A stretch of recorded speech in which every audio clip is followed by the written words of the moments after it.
ተሰድሮ በትዝታ ጠብታ ለሳቅና ለቁም ነገር ለጨዋታ ጠብታ ተሰድሮ በትዝታ ጠብታ ለሳቅና ለቁም ነገር ለጨዋታ እንዲሁ ጀመረች በሰላምታ ጠብታ ቲቪ መጽሔት። እምወድህና ማከብርህ ውድ ወንድሜ የጥንት ጧቱ ተዋናይ ደበሽ ተመስገን፣ የእህትነት ጥሪን ተቀብለህ ዛሬ እንግዳይ ስለሆን ከልብ አመሰግናለሁ። እንግዲህ ስንመሰጋገን ጊዜው እንዳንወስደው እንጂ እኔ ራሴ ስለ እውነት እንደዚህ ከአንቺ ጋር ያለፉትን 40 ዓመት ያልፋል እና ያን ጊዜ ስናስበው ዛሬ እግዚአብሔር እንደዚህ ዘመን ሰጥቶ በዚህ መልክ እንገናኛለን ብሎ ማሰብ አይቻልም መቼም። ግን ያው እግዚአብሔር ዘመን ሰጥቶን በዚህ መልክ ስለተገናኘን ከዚህም ባለፈ እንደ እህትም እንደ ጓደኛም አብረን ብዙ እያሳለፍንም ስለሆነ በጣም ደስ ይለኛል። ደግሞ ዛሬ ለደረስሽበት ለዚህ ፕሮግራምሽ እኔን ወንድምሽን እንግዲህ አንተ ጋር ፍሬ አለ ትንሽ የምትናገራት ነገር አለች ብለሽ እንድንጨዋወት ድሉን ስለሰጠሽኝ በእውነት እኔም አድዬ በትክክል አመሰግናለሁ። በጣም አመሰግናለሁ። ይቅርታ ደበሽ የሚለውን እንግዲህ እኔ ደቢላዬ በተለመደው ነው መጣው ያቆላመጥኩ። ወደ ኋላ ልመልስህና ወደ ኪነ ጥበብ ዓለም እንዴት እንደተቀላቀልክ እኔ ብዙውን አውቀዋለሁ፣ ግን ለተመልካቾቻችን እስኪ ተደራሽ አድርግልኝ። እንግዲህ ቲያትር ቤት የገባሁት ቲያትር ቤት ያኔ ራስ ቲያትር እንግዲህ 1971 ዓመተ ምህረት ማለት ነው። ያ ቀላል ጊዜ ይመስላል አይደለ? እዚህ እየተቆጠረ ነው በዚያ። አሁን ድሮ ቢሆን እድሜ የምንጠብቅበት ጊዜ ነበር። አሁን ግን ስለ እድሜ የምናመሰግንበት ስለሆነ እግዚአብሔር ይመስገን። አሁን ወደ 46-47 ዓመት ነው። እኔ አክቹዋሊ ቲያትር የጀመርኩት አድዬ እስር ቤት ውስጥ በያፓ ጊዜ ሆኖ ነው። በያፓ ጊዜ እስር ቤት ውስጥ ሆኜ ነው ቲያትር መስራት የጀመርኩትና ከዛ ከፍተኛ ቀበሌ ምናምን አልነበረም። እንደው ቢኖሩኝ ደስ የምላቸው ያኔ ከፍተኛ ውስጥ የምጽፋቸው ቲያትሮች እኮ ቢኖሩ በራሴ በጣም ኦድ የሆነ የሚገርመኝ ነገር አለ። እኔ ቲያትር ሳላይ እስር ቤት ውስጥ ቲያትር አይቻላቅም።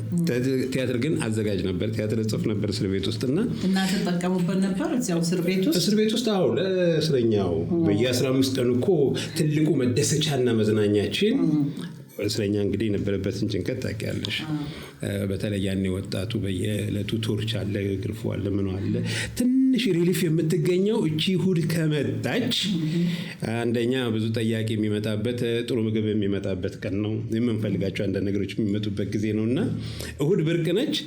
ማታ ላይ የኛን ቲያትር ለማየት ብዙ ጊዜ አሁንም ስሙን ጠራዋለሁ፣ ብስራት መኮንን የሚባል በኋላ ላይ በጣም የተከበረ ትልቅ ሰው ሆኖ ያኔ እሱ ለነገሩ ከኛም ትልቅ በእድሜም ሳይሆን በእውቀትም በአካዳሚም ትልቅ ሰው ነው። አዲስ አበባ ዩኒቨርሲቲ ያኔ 2ኛ ዓመት የህግ ተማሪ የነበረ ነው። ከዛ ወጥቶ ከፍተኛው ፍርድ ቤትም በትልቅ የዳኝነት ስፍራ ላይ የነበረ፣ ከዛ በኋላ ደግሞ ትልቅ ጠበቃ የነበረ ወንድሜም ስለሆነ ብናገረው ብዬ ነውና እኔና እሱ ቲያትር የምናቀርብ ከሆነ ውድ ከፍተኛ ውስጥ እስር ቤት ውስጥ እና ከዛ ስንወጣ የከፍተኛ ኪነት ቀበሌ እያልን ቆየንና እንግዲህ አንድ ሀምዛ አብዶ የምንለው ከናይንዬ ጋር ተመርቆ የነበረ እነሱ ራስ ቲያትር ሲመደቡ 4 ወንድ 3 ሴት ናቸው። ሙድማ ከብራቸው ሁሌ ስማቸውን በጠራ ማልጠግባቸው ስለሆነ በጠራቸው ደስ ይለኛል። ንጉሱ ዘውገ፣ መኮንን ጴጥሮስ፣ ታደሰ ጩቄ፣ ፍስሐ ኃይለልዑል የሚባልም ነበርና እነዚህ 4 ወንድና 3 ሴቶች ነበሩ። አይናለም ተስፋዬ፣ አለምፀሐይ በቀለ፣ ሀና ተረፈ እነዚህ ነበሩ። እና በር ቲያትር ሲሰራ የመጀመሪያው ቲያትር ቤቱ ወጥ ቲያትር በር ነው የአለምፀሐይ ወዳጆ ድርሰት። እና እሱ ሲሰራ የመጀመሪያው ስራ አስኪያጅ ጋሾ እንደሰን ነው። እኔ ያንንም አውቀው በኋላ ነው። አንድ ምሽት ሀምዛ አብዶ መጣና ሉል መኮንን ትምህርት ቤት ውስጥ ነበር እየተለማመደ ነበር። አዲስ ከተማ ነው የሚባለው አውቶቡስ ተራ ያለው ነበርኩ እኔ 19 አንቺ 73 ነው የመጣሁት 74 ነው የመጣሁት ስቴሪዮ ይሄ 71 ላይ ነው እና ጋሽ ወንደሰን የመጀመሪያው ስራ አስኪያጅ እሱ ነው ያው በስም አውቀዋለሁ እና እሱ ቲያትር እንዲዘጋጅ ተብሎ ሐምዛ አብዶ ሰው ያስፈልግ ነበር ታደሰ ጩቄ አንድ መድኃኒያጎስ የሚባል ልጅ አመጣ ሐምዛ ደግሞ ማታ መጣና ከፍተኛ እኔ ስለሆንኩኝ ራስ ቲያትር እንደዚህ ሲኒማ ራስ ነው የሚባለው ቢሰራ ቲያትር አለና ምናምን አለኝ አልነጋልኝም እኔና አንድ ክበቦ መገርሳ የሚባል 1970 ውስጥ ይመስለኝ 80 ውስጥ ነው ያረፈበት ትክክለኛ መቶ አላስታውስም ከነ ኪሮስ ተዋናይ ኪሮስ ሀገር ፍቅር የሱ ጓደኛ የነበረ አብረው አንድ ባች የነበረ ክበቦ መገርሳ እሱ ከኔ ጋር ከፍተኛ አንድ ላይ ነበርን ከክቤ ጋር ሁለታችን ነው ሐምዛ ይጠራን ክበቦ አንደኛ ከምንላቸው ውስጥ ነው ከፍተኛ እስር ቤት ውስጥ ሆነን ሁለታችን ተጠራንና ሄደንና አለምፀሐይ ወዳጆና ታደሰ ወርቁ ናቸው የፈተኑን ታዴ ከዛ በኋላ በጣም ያው ታዴ ኪሮግራፈር ነው ተዋናይ ነው እንጂ ትልቅ ቲያትር አዘጋጅም ነው ፊልም የሚያክል ቲያትር እኮ አዘጋጅቷል ሁለገብ ነው ታዴ ያልተዘመረለት ጀግና በጣም ቤስት ተዋናይ ነው አዘጋጅ ነው ኪሮግራፈር ነው ዳንሰር ነው አይ ነው በዳንሰር በሱ ነው ማቀኔ በኪሮግራፈርነት ነው ቲያትር ተዋናይ አዘጋጅም ነበር እና እሱና አለምፀሐይ ነበረው የፈተኑንና እኔ አለፍኩኝ ክቤ ወደቀ በኋላ ከቤ ዩኒቨርሲቲ ገብቶ 1975 ከነ ኪሮስ ጋር ተመልሶ ተዋናይ ሆኖ ብሔራዊ ቲያትር ገባ ከሱ ጋር ነበር የመጣሁት ለማለት ነው እና 1971 እንግዲህ 7 ነበሩ እነሱ 8ኛ እኔ ተጨመርኩኝ ያ መድኃኒያጎስ የሚባል ልጅ ተጨመረ በዛው ራስ ቲያትር እንግዲህ የመጀመሪያው ከነሱ ጋር አብሮ ስሜ ከነሱ ከጀመሩት ጋር አብሬ ጀመርኩ ማለት ይቻላል ኦልሞስት በቃ አብረን የጀመርነው ማለት ይቻላል 71 መጡ እሱን ቲያትር ጀመረን እሱን እየሰራን እያለን በመሃል አዘጋጁ በኋላ ላይ ወደ ስብሃት የሚባል ነበረ ብሔራዊ ቲያትር ነበረ እሱ ወደ ውጭ ሄደና ሲቀር ትንሽ ቆመ ቲያትር ለተወሰነ ጊዜ እዛ ቆይቶ 72 ላይ እንደገና 72 መጀመሪያ ላይ ደበበ መጣ ጋሽ ወንደሰን 7 ወር ነው ቆየ ስራ አስኪያጅ ነበር ደቤ መጣ እሱ ጀመረው በኋላ ላይ ያዘጋጀና የተከፈተው በሱ ነው ደቤ ነው ያዘጋጀው ምንም ይላል በር ስራ አስኪያጅ ሆኖ ሲመጣ ደቤ ጀመረው ደቤ ከመጣ በኋላ ደግሞ እሱ ማንና መጣ ጥላውን አመጣ ጥላውን ጉክሳ ጋሽ መላኩ እኛ ጋር አለ ጋሽ መላኩ ጋር አብረን እየሰራን ነበር እና አንድ ወቅት ላይ ጋሽ መላኩን ያን ልጅ ካንተ ጋር የነበረው ልጅ አምጣልኝ አለና ሀገር ፍቅር ከጋሽ መላኩ አምጥቶ ሲሰራ ይቶታል ጥላውንን ከዛ በኋላ ደግሞ ቆየና ጥላውንን አስመጣ ጥላውን ማብረን በር ላይ እዛ ላይ ተገናኘን እንግዲህ በዛ መልክ የወልሽ ራስ ቲያትር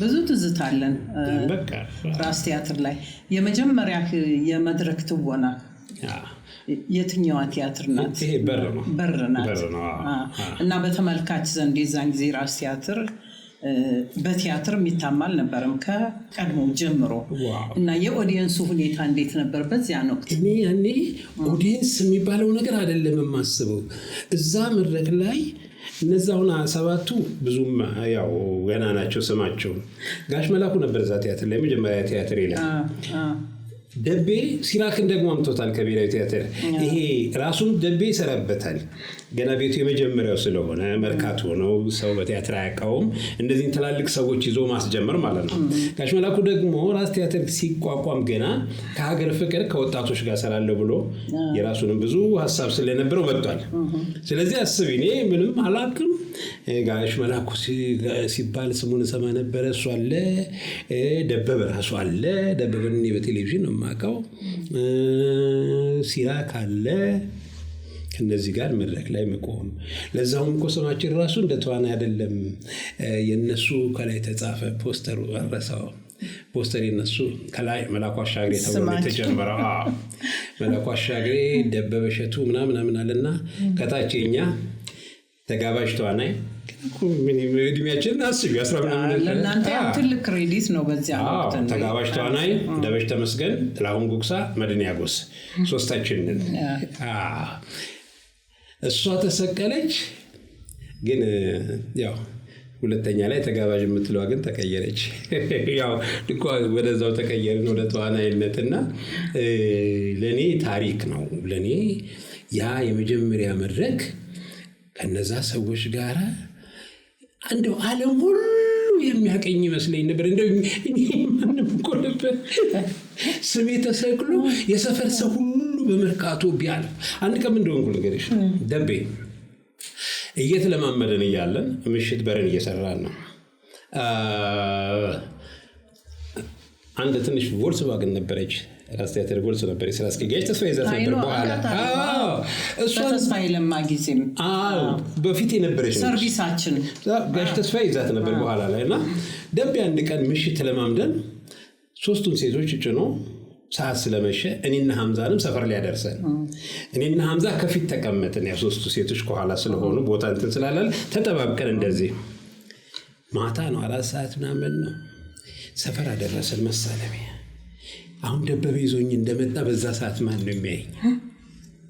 እንዴት እንደሚያቃጥለኝ የዛን ቀን ኪሳራ በቃ ጓጉቻለሁ። ሐምዛ ግድ የለውም ወይ እንግዲህ በልቡንም አላውቅም። ያው እሱ እንደተዋናይ ይታሰባል።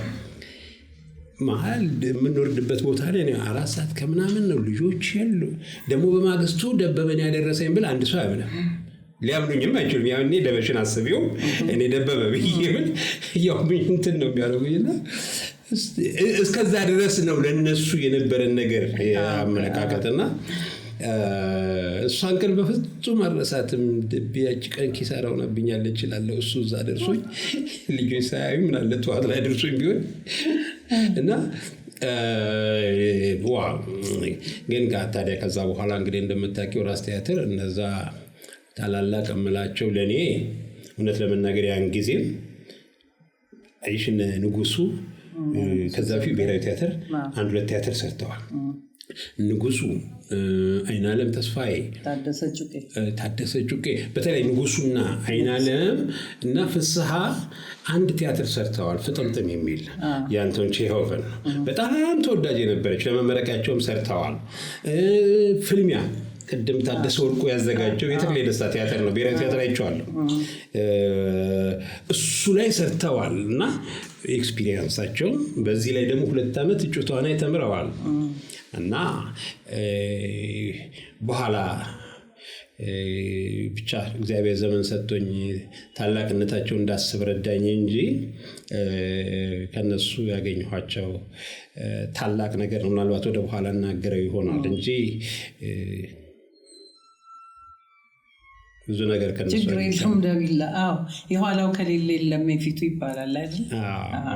ስለዚህ እንዲመመሰጋገኑ ይሄን ወደ ኋላ ሄዶ ማሰቡ ትልቅ ነገር ነው። እንድረብሻ አይደለም ደቢላ አትረበሽ። እሺ ከዚያ በኋላ እስኪ እንምጣ ወደ ተስፋዬ ለማ ደግሞ ራስ ቲያትር ሲኒማ ራስ የሚለው ወደ ራስ ቲያትርነት ራስ ቲያትር ተባለ። ሲኒማ ራስ ነበር አይደለም? ድሮ ምን ነበር መሰለሽ ሲኒማ ራስ ኃይሉ ነበር የሚባለው። ሲኒማ ራስ ኃይሉ ያው ቤቱ የሮያል ፋሚሊ የራስ ኃይሉ ነው። የራስ ኃይሉ ስለነበረ እኔ ያው ወረቀትም ስለሰራሁበት ስለማውቀው አውቃለሁ። ፔፐር እና ራስ ኃይሉ ነበር የሚባለው ከ1927 ጀምሮ በሳቸው ስም ነው የነበረው። ከ1927 ጀምሮ ራስ ኃይሉ ነው የሚባለው። አዳራሽም ቢሆን በራስ ኃይሉ ነው የሚታወቀው። ሲኒማ ቤትም ሲሆን በራስ ኃይሉ ነው የሚታወቀው እና እስከ 68 ድረስ ሲኒማ ራስ ኃይሉ ነበር የሚባለው። ራስ ኃይሉ ሲኒማ ወይም ሲኒማ ራስ ኃይሉ ነው የሚባል የነበረው። 68 ላይ ደርግ ይሄ ትርፍ ቤትና ትርፍ መሬትና ቤቶችን በወረሰበት ጊዜ ሲወርሰው ብዙዎች ስሞች ሲለወጡ አሁን ለምሳሌ ቀዳማዊ ሥላሴ ብሔራዊ ቲያትር እንደተባለው የሀገር ፍቅር ማህበር ይል የነበረው ሀገር ፍቅር ቲያትር እንደተባለው ልክ እንደዛው ይሄኛው ራስ ኃይሉ ከተባለ የፊውዳል ስም ሊባል ነው። የእሳቸውን ስም አነሱና ራስ የሚለው ስለማጨቃጭቅ ሲኒማ ራስ ተባለ። ሲኒማ ራስ በቃ በኋላ ሲኒማ ራስ እየተባለ በነገራችን ላይ አይደል እስከ ስንት ዓመት ቆየ መሰለሽ? እስከ 73 ድረስ ሲኒማ ራስ ይሉታል። ግን ማህተሞች በምን ነበሩ? ራስ ሲኒማ ቲያትር የሚል ማህተም ነበር። ራስ ሲኒማ ቲያትር ራስ ሲኒማ ቲያትር ዓላማ አለው። ይሄን ያደረጉበት ሲኒማውን አስቀደሙት። ከመጀመሪያው ሲኒማ ነበር በሚል እነ ጋሽ ገብረ ክርስቶስ ከፊልሙ ጋር በረጅም ዘመን የቆዩት ለምንድን ነው የሚል ጥያቄ ነበራቸው። እኛ ነን የቀደምነው ሲኒማ ቤቱ በሚል በኋላ ጋሽ ተስፋዬ ራስ ቲያትር ሲኒማ ነው ለተወሰነ ጊዜ። በኋላ ላይ ይሄ ጭቅጭቁ ሲያስቸግር ጋሽ ተስፋዬ ነው በኋላ ላይ የሚታወቀውን እንደውም ራስ ቲያትር ነው መባል ያለበት። ቲያትር እኮ ነው አዳራሹ። ቲያትር ውስጥ ሲኒማ ሊታይ ይችላል። ቲያትር ውስጥ ሙዚቃ ሊታይ ይችላል። ቲያትር ውስጥ ኦፔራ ሊታይ ይችላል። ስለዚህ አለና ሳይንሳዊ በሆነ በትክክለኛ እንትና ትክክሉም እሱ ነው። ራስ ቲያትር አለው ጋሽ ተስፋዬ ነው ራስ ቲያትር ያስባለው እና በቃ በራስ ቲያትር እንትናችን ላይ የነበረው ራስ ቲያትር ነበር። የእንትናን ቀላቅልልኝ አዲስ ከተማ ሲኒማ አዲስ ከተማ የምትል ነበር እስከ ራስ ቲያትር ጋር። ሲኒማ አዲስ ከተማ መርካቶ። በነገራችን ላይ ሁለቱም ድሮ ሲኒማ ሲያሳዩ ሁለቱ ብቻ አይደለም። ሲኒማ አዲስ ከተማ ሲኒማ ራስም በሚባልበት ጊዜ ፒያሳ የፈረሰ ሲኒማ አድዋ፣ እነሱ ሲኒማ ኢትዮጵያ፣ እነሱ ተመሳሳይ ባህሪ ነበራቸው። በ50 ሳንቲም 3 ፊልም ያሳዩ ነበር። 6 ሰዓት ይገባል፣ 12 ሰዓት ነው የሚወጣው። አንድ የግላዲያተር ፊልም ይኖራል። አንድ የቴክስ ፊልም ማለት ምንድነው? ሽልንግ ነው እንደውም ያኔ የምንለው ሽልንግ ነው።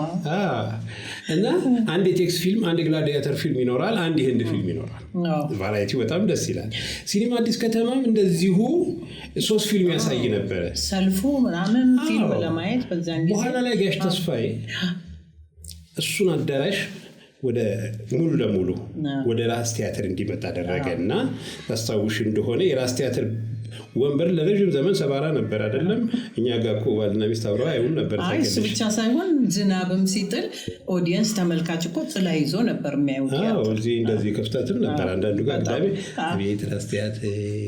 ታዲያ እነዛ ልጆች እኮ ባደንቅ ይኸውልሽ ያንን እኮ ቲያትር ቤት ያደረጉ ታላላቅ ሰዎች ነበሩና የራስ ቲያትር ወንበር ሲቀየር ጋሽ ተስፋዬ ወንበሩና ፕሮጀክተሩ የሲኒማው የተቀየረ ጊዜ ምን አደረገ? እዚህ የነበሩትን ወንበሮች በሙሉ ወሰደና እዛ ትንሽ ስለነበረ አዳራሹ አዲስ ከተማ አደረገ። እዚህ የነበረውን ፕሮጀክተር ወሰደና እዛ አስደረገ እና ብዙ እቅድ ነበረው። ምን ነበር ያሰበው? እዛ ልዩ ልዩ የኪነ ጥበብ ስራዎች እንዲቀርቡ ሲኒማ አዲስ ከተማ በጣም ብዙ ጥናት ነበር። አርቆ ሐሳቢ ነበር በዚያ ነው እሱ ነው። አሁን እንኳን በኪነ ጥበብ ደረጃ አካባቢ ያሉ ሰዎች እውነት ለመናገር ብዙ ማከብር ማደንቃቸው ሰዎች አሉ። አሁንም እንኳን ጋሽ ተስፋዬ ካለፈበት ጊዜ ጀምሮ አሁን በህይወት ቢኖር አሁን ያለው ያኔ እንኳን የነበረው ሐሳቡ አሁን ካለነው ይቀድማል። አሁን ቢኖር ደግሞ ምን ሊያስብ እንደሚችል አስቢው። የዛ ጊዜ ሐሳቡ አሁን ካለነው ሁሉ የቀደመ እንትን ነበረውና አዲስ ከተማን ብዙ አስቦ ከራስ ቲያትር ጋር አደረገው። እንደውም እኮ ሰዎችንም አብዛኛውን ጊዜ ይቀጥር የነበረው አዲስ ከተማ ገንዘብ ነበረ። የሚፈልጋቸው ሰዎች ያስከተል የነበረው አዲስ ከተማ ገንዘብ ነበርና ሲኒማ አዲስ ከተማንም ያው ጋሽ ተስፋዬ ነው የራስ ቲያትር አድርጎት እስከ መጨረሻው አብሮ ነበር። በኋላ ላይ ግን እንደምታውቂው ሲኒማ አዲስ ከተማ እንኳን ሲኒማ አዲስ ከተማ ስለ ተስፋዬ ለማ ካንተ በላይ ብዙ የሚያውቅ የለም ብዬ አስባለሁ። ትልቅ የጥበብ ሰው ነው። አርቆ ሐሳቢ ነው። በዚህ ላይ ኪነ ጥበብን ለማሳደግ የማይሄድበት መንገድ የለም። ኢቨን እኔ ህዝብ ግንኙነት ራስ ቲያትር በምሰራበት ጊዜ ዛሬ ላይ ነው የመጣው። ለምንድን ነው የነነዋ የነፀሐይን እንደዚህ ፎቶዎች ብርጭቆ ላይ እንዲታተሙ፣ ስኒ ላይ እንዲታተሙ፣ ፖስተር እንዲሰራ የዛን ጊዜ እንዲህ አይነት ነገር የለም።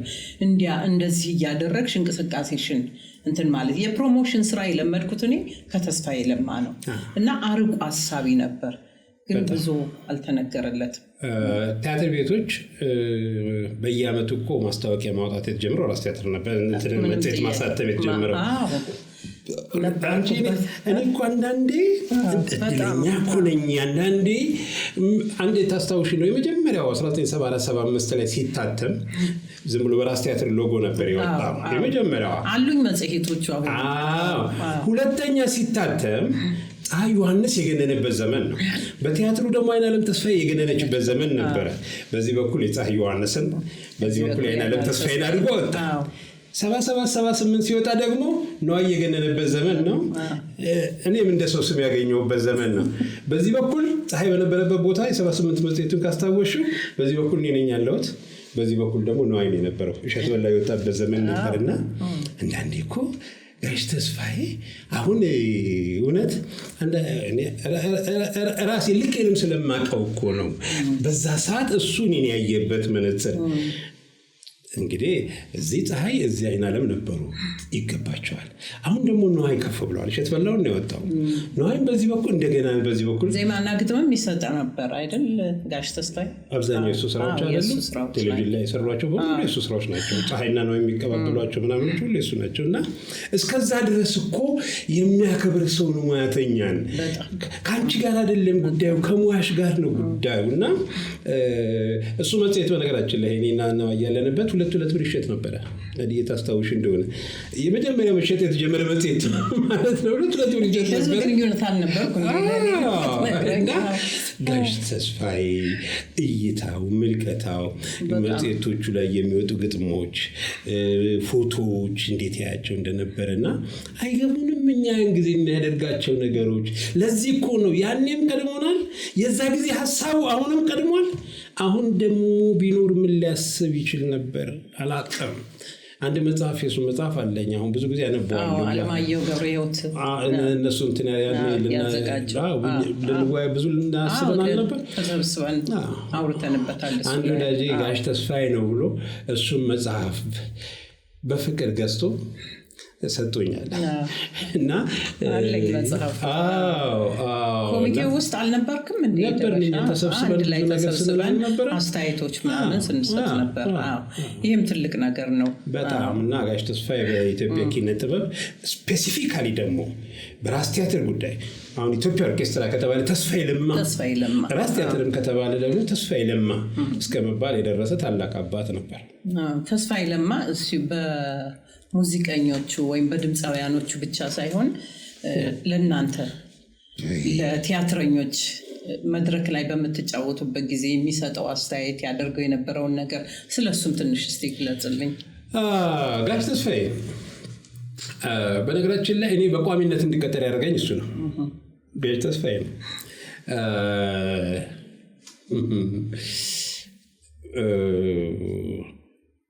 ምናልባት በራስ ቲያትር ታሪክ ከሚታወቁ ታላላቅ ስራዎች ላጤ ቀዳሚው ነው። ላጤ ቲያትር ሲሰራ ጋሽ ተስፋዬ የለም፣ አሜሪካን ነው ያለው። በፊት አንድ ጊዜ ምን አለ ጋሽ ተስፋዬ ጠራንና እንግዲህ ስለ ፕሮግራሙ እነግርሻለሁ እንዴት እንደሆነና አማረ በርታ ነበር የቲያትር ክፍል። ድንቅ ሰው ጓደኞቻችን በጣም እና ጠራንና ሰብስቦ እናንተ ሌሎች ቲያትሮች እያስተካከላችሁ ሰራላችሁ፣ ለምን የራሳችሁን አንድ ቲያትር አትጽፉም? ያሉት ልጆች ጥሩ ልምድ አላቸው፣ እናንተም ተምራችኋል ብሎ በግሩፕ ቲያትር እንዲጻፍ የመጀመሪያውን ሀሳብ ያቀረበው ጋሽ ተስፋዬ ነው። አይገርምሽም? ይህን አሁን እኔ አላውቅም። ጋሽ ተስፋዬ ነው ለመጀመሪያ ጊዜ በግሩፕ እንግዲህ ላጤ ማለት በኢትዮጵያ አይደለም በአፍሪካ ይህንን አበክሬ እናገረዋለሁ። ጋሽ ጸጋይም ደበበ ሰይፉንም የሚያክል ሰው የመሰከሩት ማለት ነው። ደጋግሜም ስለተናገርኩት አሁንም በድፍረት እናገረዋለሁ። በኢትዮጵያ አይደለም በአፍሪካም የመጀመሪያው በፕሮፌሽናል ሰዎች የተጻፈ የተዘጋጀ የተተወነ ቲያትር ላጤ ነው። በዩኒቨርሲቲው ደረጃ አሉ ፕሮፌሽናል በሆነ ቲያትር ቤት ፕሮፌሽናል በሆኑ ሙያተኞች የተጻፈ የተዘጋጀና የተተወነ የመጀመሪያው ቲያትር ላጤ ነው። አሁን ጋሽ ተስፋዬ ላጤ አድርጉት አላለንም፣ እርግጥ ነው። ግን አንድ ጥናታዊ ስራ እንድንሰራ ግን መነሻ የሆነን እሱ ነው። በኋላ ነው ተነጋግረን የነማን ስብስብ ነበር ጽሁፉ ላይ 20 ነው ያን ጊዜ የነበረው የቲያትር ክፍል አባል 20 ነው። የሁሉም አስተያየት የሀያው ንብረት ነበረ። ድርሰቱ እኮ በጋራ ነው፣ ዝግጅቱን በጋራ ነው የምንከፋፈለው። 5 ሳንቲም ብልጫ የሚወስድ የለም። የደራሲ የተተመናል አይደለም። የደራሲው ፐርሰንት ያዘጋጁ ፐርሰንት ይመጣና አንድ ላይ ይሆንና ለ20 ነው የሚከፋፈለው። 20ዎቻችን ሄደን ከገንዘብ ቤት እንወስዳለን። ኮሚቴዎች ነበሩ ያኔ። የኦብዘርቬሽን ኮሚቴ ብሎ አንዱ እዛ ውስጥ ይገባል። ዶክመንቴሽን ኮሚቴ የሚላለ አንዱ እዛ ውስጥ ይገባል። ኢምፕሮቫይዜሽን ኮሚቴ የሚላለ አንዱ እዛ ውስጥ ይገባል። ኢንተርቪው ኮሚቴ የሚላለ አንዱ እዛ ውስጥ ይገባል። በቃ ሁሉም 20ም አለበት። እርግጥ በዚህ ስራ ውስጥ ታዲያ ኃላፊነት በጣም ከፍተኛውን የወሰደው አማረ በርታ ነው። ይሄን በማስተባበር እንደ ገነት ጥላው አይነት ደግሞ በጽሁፉ ብዙ ዋጋ የከፈሉ ግርማ ሞገስም ብዙ ዋጋ ከፍለዋል። ግን ይሄ ምልሽ ሁሉም በልኩ ግን የ20ው ንብረት ነበር እና በኋላ ላይ ያው ጋሽ ተስፋዬ አሜሪካ ሄደ፣ ህዝብ ለህዝብ ቀረ። ቲያትሩ ሲከፈት ግን አልነበረም እና ብዙዎቻችን ቆጭቶናል። ኖሮ ቢሆን እነሱ እንዲሄዱ አይደለ በጣም የገነነ ቲያትር እኮ ነው ላጤ። በጣም ራስ ቲያትርን ከፍ ያደረገው እሱ ነው። በቃ እንደ መለያ ነበር እና ጋሽ ተስፋዬ ነው የዚህ የህብረት ስራ ጅማሮ መነሻውን ሀሳብ ይሰጠን ማለት ነው። አይዲያ ለመስጠት ሀሳብ ለመስጠት ደግሞ ማንም አያክለው ተግባራዊ አድርጉ ብሎ የመጫን ኃይል ግን የለውም። ጋሽ ተስፋዬ እንደ ሀሳብ ይሰጣል።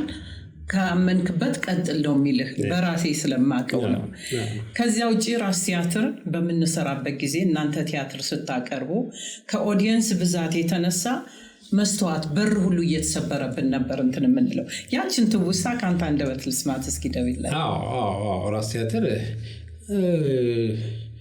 መግቢያው ስንት ነበር? በተለይ ሮብ ፕሮግራም ትንሰራ በሁለት ወር ነው የተጀመረው። በ10 ሰዓት ነበር። ሮቡ በ10 ሰዓት በኋላ ላይ እሱም ራሱ ሮብ ፕሮግራም እንዴት እንደጀመረ ራስ ቲያትር ሲያስታውሰው ሮብ ፕሮግራምን ያስታውሰዋል። ጋሽ ተስፋዬ የሚገርም ሰው ነው። ስቴሪዮ ታስታውሽ እንደሆነ ስቴሪዮ አንድ ፕሮግራም አስቦ ነበር 1975 ላይ። ይሄ የትዕይንተ ጥበባት መልክ ያለው ስራዎች ከማንም በፊት ዛሬ ላይ ያሉትን ነገሮች ሁሉ ቀድሞ ይናገርና እንዲሰሩ ይፈልግ የነበረው ተስፋዬ ለማ እና 75 ላይ አለች እሷ ፖስተር። አሁን ምን ጋር ነበረች አስታውሳለሁ። አለች አሁንም እንዳለች አስታውሳለሁ።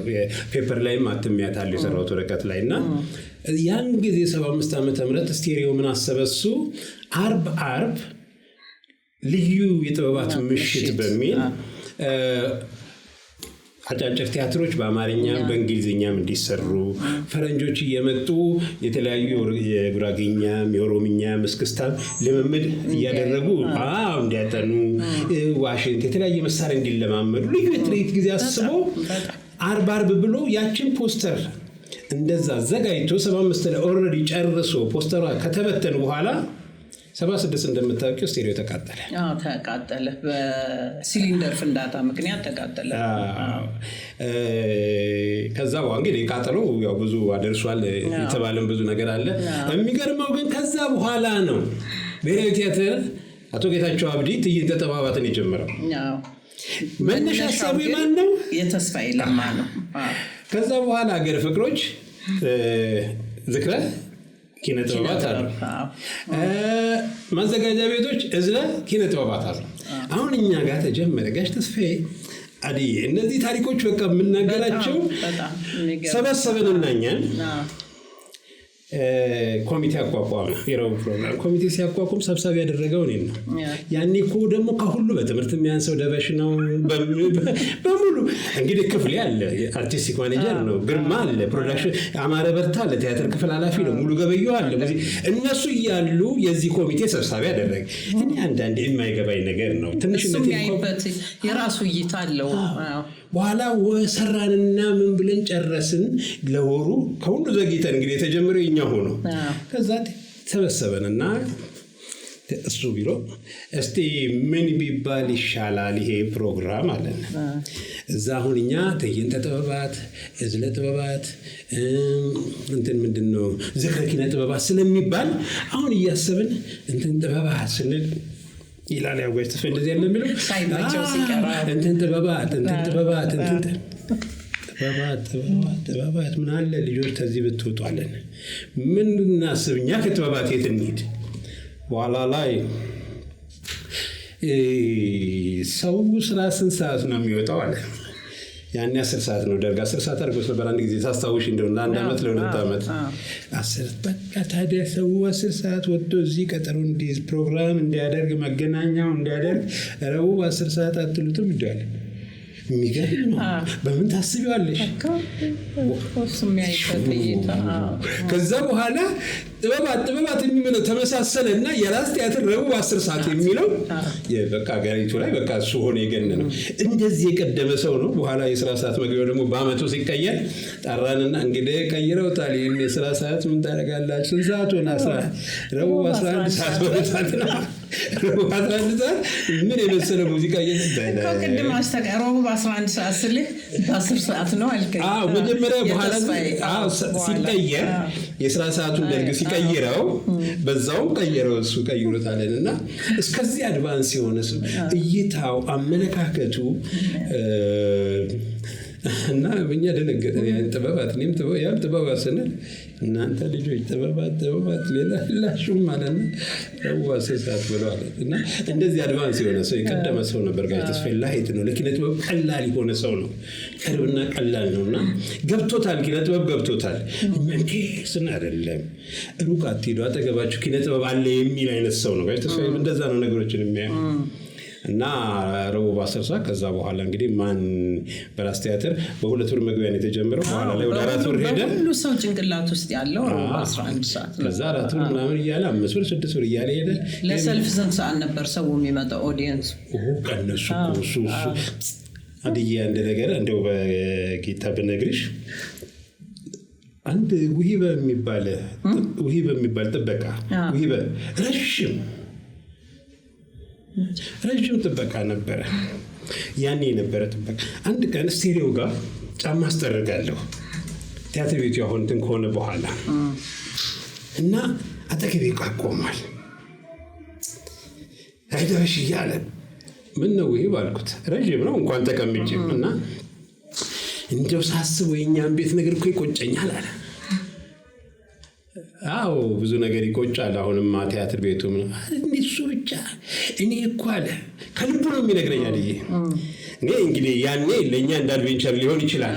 እኔ እኮ አለ ሰልፍ ላይ እኮ እናንተ ስትሰሩ ሮብና እሑድን 20 ኩማሬ እኮ ጨርሻለሁ አለ። አይ ፖሊስ ሁሉ እናስጠራል ነበር መጣላው ግን እስከዛ ድረስ ነው ምን ያስባለሁ። እሱ ውስጡ ተቃጥሏል። ተመልካች እንደዛ ይሆነ ይሰለፍበት አንዱ እስከ ተክለ ሃይማኖት እኛ እንደውም እኮ ብዙ ጊዜ ታስታውሽ እንደሆነ በገባው አልነበረም በተመለሰው ሰው ነበር የምናውቀው። ይሄ ቲያትር እየቀነሰ ነው የምንለው የተመለሰው ቁጥር እየቀነሰ ሲሄድ ነበር። የገባውማ ያው ስቴጅ ድረስ ስለሚቀመጥ ምንም እንትን አንለውም ነበርና እስከዛ ድረስ ሲነግረኝ አንተ ሰው ተገርፍ ነበር ያኔ እንዴ ገርፈነው ስሞች ይመለሳል እንዴት እንዳስደነገጠኝ። ለቲያትር ለጥበቡ የነበረን ኦዲየንስ ፍቅር የሚገርም እኮ ዝናብ እየዘነበ ሁሉ ጥራ ዘርግተው የሚያዩበት። አሁን ይሄን ማን ያምናል? አዳራሽ ውስጥ ጥራ ዘርግቶ እሱ ቦታ ይለቃል እኮ አንዳንድ ሰው ተላካለ ያዘ ቦታ ይለቆ ወደዛ ይነበር። በነገራችን ላይ መጀመሪያ አካባቢ የነበረ ከዛ በኋላ ወንበሩ ተቀየረ፣ ጣራው እንትን ተደረገ፣ ሳር ለበሰ። እኛ ራሳችን ከመድረክ ጀርባ ልክ ዝናብ እኮ ሲሆን እንደኛ ጣራው ይጮሃል። ያኔ ደግሞ ተመልካች ምን አለ አይሰማም። ወዲያውኑ እኮ መብራት የምናጠፋ የነበረው አቤት አይሰማማ። ልክ ደግሞ ሲቀንስ እንጀምራለን። ሙያተኛው ልክ እንደዛው እንደቆመ እኮ ነው የምንጀምረው። ደግሞ ዝናብ ጀምሮ ምናምን አሁን መጋረጃ ይዘጋል። ከዛ ሲጀምር ተቀምጦም ከሆነ እንደዚህ ብሎ ከሆነ ልክ ከዛሩና ታዋጋ የተከፈለበት ቲያትር ቤት ነው። ለጥበብ የነበረው ፍቅር ኦዲየንሱም ሙያተኛውም። ከዚያ ውጭ ደግሞ ራስ ቲያትር ምንም መማረሳው ለቲያትር ጽናት ማታ ስታመሹ ታደርጉት የነበረውን ነገር እስኪ ትዝታን ይኋሊ ትንሽ ለይላየ ያቺ 4 ብር ብዙ አላት እኮ 4 ብር አይደለም የሚከፈለን እሱ 4 ብር እኮ ባዩ አላት። አይ እሱ 4 ብር አሁን ለምሳሌ ከሰዓት ያው ትንሽ ወደ 9 ሰዓት ምናምን ረፉ እንባላለን። ተመልሰን መጠን 4 ብር ፈርመን እንወስዳለን። ከዛ ሴቶች አሉን የተባረኩ ሴቶች እና ይንዬ እሷ ደግሞ ትችልበት ነበር። ሁሉም ሰው ያው ተነስተነች 50 ሳንቲምም 75 ሳንቲምም ታዋጫለች። ብዙ ነው። ቲማቲም ይገዛል። ያን ቲማቲም ሽንኩርት ምናምን ቃሪያ ምናምን ይከታትፋሉ ሴቶቹ ከታች። ያው እኛ ሰፈራችን ማለት እኮ ነው መርካቶ ያኔ ሲዳሞ ተራ ከነ ብርሃኔ ምናምን የሚባሉ ምግብ ቤቶች አሉ።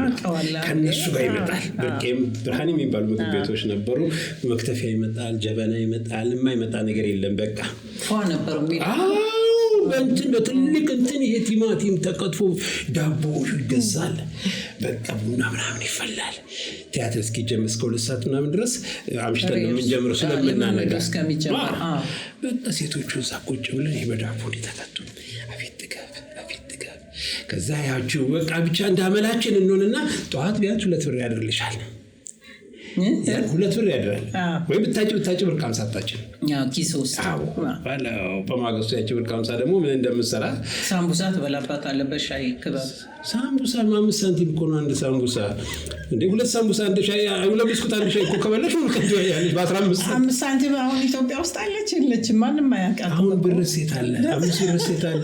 እኔ ባለፈው አንድ እኔ እንትን ወዳለሁ አይደል አሁን በጣም ካገኘው በቃ ደስ ነው የሚለኝ ይሄ ታክሲ አካባቢ ምናምን ይሄ የሚያካክሉ አሉ አይደል 30 ብር ምናምን እንዴ አላስበውም። ዝም ይበላ ነበር። አንድ ቀን ቁጭ አልኩና እንዴት የሚያምር ብስኩት ነው 30 ብር። እኔ በተለይ እንትኑን ወደዋለሁ ጠፍጣፋውን ፓስቴውን 30 ብር አሰብኩትኝ 30 ብር ማለት ስንት ፓስቴ እንደሆነ ታውቂያለሽ አይደል? በአንድ ብር 20 በ30 ብር 600 ፓስቴ እኮ ማለት ነው። ይሄ ሻይ ቤት የሚከፈትበት እኮ ገንዘብ ነው። 600 ፓስቴ በላ በነበረበት አሁን አንድ ፓስቴ ለምንድን ነው እዲ እንኳን አንዳንድ ጊዜ ያ 30 ብር ሻይ ቤት ትከፍችበታለሽ። አንዳንድ ጊዜ አሁን እንቁላል እኔ ምናምን ሲሉ እኮ እንቁላል ነጋዴ ስራ የሚጀምርበትን እኮ ነው ዛሬ አንድ እንቁላል የምትገዢው። ልክ ነው። የአንድ እንቁላል ስንት ነው አሁን ዛሬ የሚባለው? 23 ብር። እንቁላል ነጋዴ ያን ጊዜ እኔ ትዝ ይለኛል ደርግ ያኔ ሲታወጅ ነገሮች ሁሉ እንደሚለወጡ እንደሚረክሱ እንቁላል በ25 ሳንቲም 7 ይገባል ብሎ ተናግሮ በኋላ ላይ እንኳን 7 ሊገባ በስሙኒ ነው የምንለው ያኔ 25 ሳንቲም እያለ 5 መጣ። በ5 ሳንቲም አንድ ነው። ይሄ ሌባ ተጫወተብን እንቁላል በስሙኒ 7 ብሎ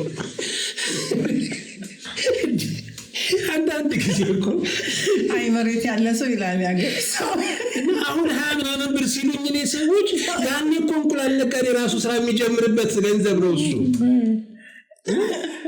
ብስኩት እንግዲህ አስቢ ያኔ ጌታቸው አብዲ ጋሽ ተስፋዬ ጋር እየመጣ ጋሽ ሳይሉ አይቀርም ጥላሁን ገሰሰ መኪና ውስጥ ሆኖ ጋሽ ተስፋዬ ገሰሰ ንብረት ላይ ይመጣ ነበር። መኪናውን አቁሞ ጋሽ ተስፋዬ ቢሮ ይገባና አስወጡልኝ ይላል። ጋሽ ተስፋዬ ቶሎ በመስኮት በኩል አንዳችንን ጠርቶ እናመጣለታለን። ክበባችን ደግሞ የነበረው ሳምቡሳ የተለየ ነበር። ሁላችንንም ፍቅር ላይ ጥሎናል።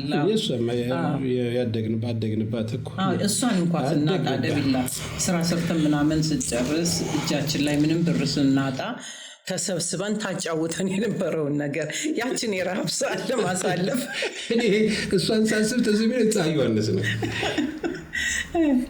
ያ ቃል በቃ ለዛ ከቆምኩኝ እኮ ገንዘብ እንደሌለ ምሳ እንደሌለ እኮ ያ ቃል ፀሐይ ዮሐንስ ግን ታስረሳን ነበር እኮ ደቢላ። በሷ ነበር የምናሳልፈው። እኔም በቃ የት ሄዳለሁ አንዳንድ እኮ ይኖረዋል ሄዶ ይበላል። እኛ እኔ ተሰብስበን ከታየን ዛሬ ብር የላቸውም ማለት በቃ ደረሽ እዛ ውስጥ አለ ከተባለ በቃ ዛሬ ምሳ የለም ነው ምሳ የለም ትዝታን የዋሊት በጣም ደስ ይላል ደቢል ላይ። እሺ ራስ ቲያትር ውስጥ ከተጫወትካቸው ቲያትሮች እዚያ መድረክ ላይ የተለያዩ ገጠመኞች ጥሩም መጥፎም ነገር ያጋጥማሉ። እስኪ እሱን ደግሞ ትንሽ አጫውት። እንግዲህ እኔ በራስ ቲያትር ውስጥ መቼም ታሪኬ ምንም ያለው ራስ ቲያትር ውስጥ ነው።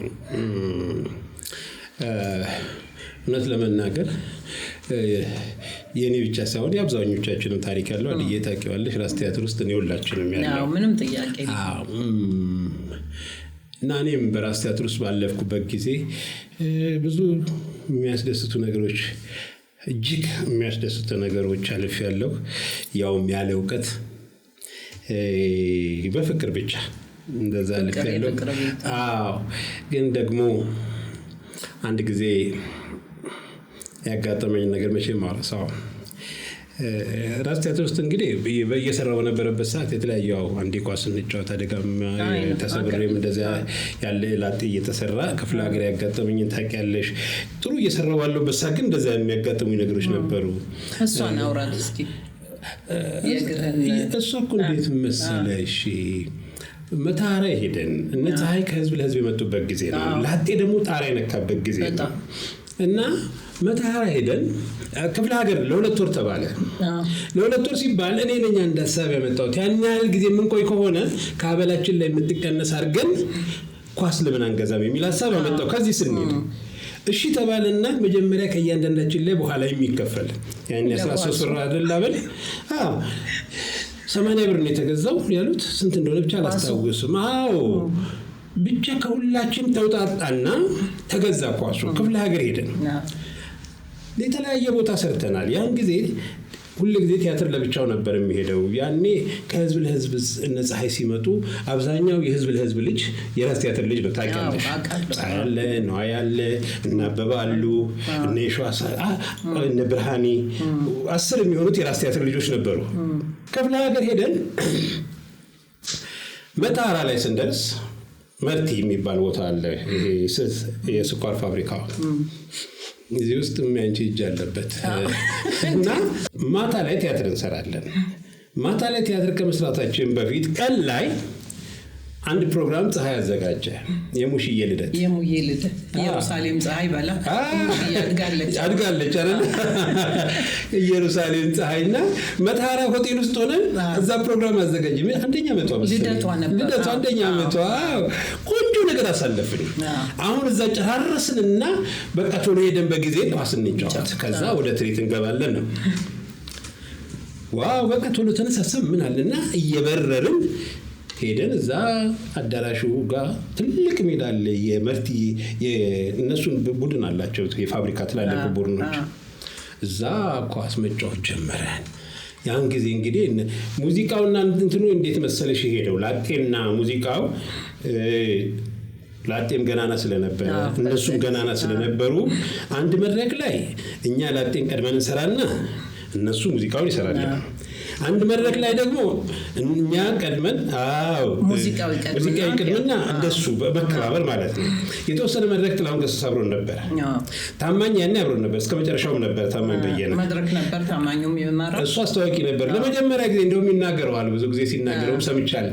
ቲያትር የሚባል ነገር የሰራው ከኛ ጋር ነው ታማኝ። እዛ እየተጫወትን እያለን መርቲ እኔ ከሆነ ሰው ኳስ ተቀብዬ ከታማኝ ብቻ እንደዚህ እግሬን ሳዞር እነሱ የዛ ሀገር ተጫዋች የሆነ ልጅ ፕሮፌሽናል የሆነ ልጅ አስገብተዋል። እሱም አብሮን ለመቀላቀል ነው። ልክ እንደ ትልቅ ኳስ ተጫዋቾች እንደዚህ በሸርተቴ ሲገባ እግሬን እንደዚህ ያዞር። እሱ አይረሳ። በቃ ወደኩኝ። እዛ እኮ ህዝብ ትኬት ገዝተዋል ምን ብሏል። በቃ ምንም ማድረግ አልቻልኩም። በኋላ ግን መኪና ውስጥ ለረጅም ጊዜ ብዙ ቦታ ተደረገ። ያልተሯሯጡት የለም። ይሄ እዛ ወጌሻ ሐኪም ጋር ምን ተባለ እዛ ፋብሪካው ውስጥ በቃ አልተቻለም። እንግዲህ እያበጠ ሄደ። እኔ መኪና ውስጥ እንደተኛው ቲያትሩ መቆም ስለሌለበት ተብሎ የኔም ቦታ ስክሪፕት ሱፍለር እየተመራ ሰለሞን ሉልሰገድ ዝም ብሎ የሰለሞን እኔ ሊስትሮን ቦታ ታማኝ እሷን ነው እንግዲህ ታማኝ በቲያትር ታሪክ ሰራ ብሎ የሚላት ማለት ነው። ደግሞ ያኔ ደግሞ ታማኝ የነበረው እንዴት ምርጥ እንደነበረና በቃ እሷን እንደዛ ሰሩ። ከዛ ነው ተመለስኩኝ። በኋላ ላይ ነው እንደገና የቆይቶ ከተሻለኝ በኋላ የገባሁትና በልጄ ልደት አሳበብክ እንዴ? እዛ እኮ ፀሐይ ደግሞ ያኔ እንግዲህ የነበረውን ታውቂያለሽ አይደለም? አዎና እንዴት እኮ ድንቅ እንዳሳለፍን ሆቴል ውስጥ የነበረው መንፈስ እኮ ልዩ ነበር። በቃ ቶሎ ብለን እሱንም እንትን አድርገን ሄድን። ኳስ ለመጫወት ነበርና ሁሉ ጊዜ እሷን ቀን ሳስብ እሙሽን እሷን ብቻ አይደለም ሮብ 11 ሰዓትም ስታይ ምንድነው ያለች? ምንድነው ይሄ ስትባል ሽንት መሽናት ክልክል ነው የሚባለው። እሱ ታሪኩ ሲናገረው ያምርበታል። እንዲህ እንዳነበበሰ ሮብ 11 ሽንት መሽናት ክልክል ነው የሚል ምን ያህል እንግዲህ ህፃናቶች ላይ እንኳን ምን ያህል ጭንቅላታቸው ውስጥ እንደገባ ነው የምታስበው። በዚያን ጊዜ ሽንት መሽናት ክልክል ነው የሚለው ምንድነው ይሄ ስትባል ሮብ 11 እንዳነበበሰ እኮ ነው እንዲህ ብላ ሮብ 11 እንዳባቷ ፈጣን ነች እሷ። እሺ ዳዊት ላይ በጣም ወደ ኋላ ወሰድከኝ በትዝታ። እስኪ ምን ያህል ቲያትሮችን ተጫውተሃል? ምን ያህል ፊልሞች ላይ ሰርተሃል? ምን ያህል ተከታታዮች ላይ? አሁን እንኳን ሰሞኑን በየቤታችን እያንኳኳህ ነው፣ እያየንህ ነው። እስኪ ስለነሱ ትንሽ አክቹአሊ ቲያትር እንግዲህ ራስ ቲያትር ያው ሁላችንም በሁሉም ላይ እንገባለን። ራስ ቲያትር ውስጥ በተሰራ ውስጥ አለንበት ከመም ከጉዳት ውጪ ካልሆነ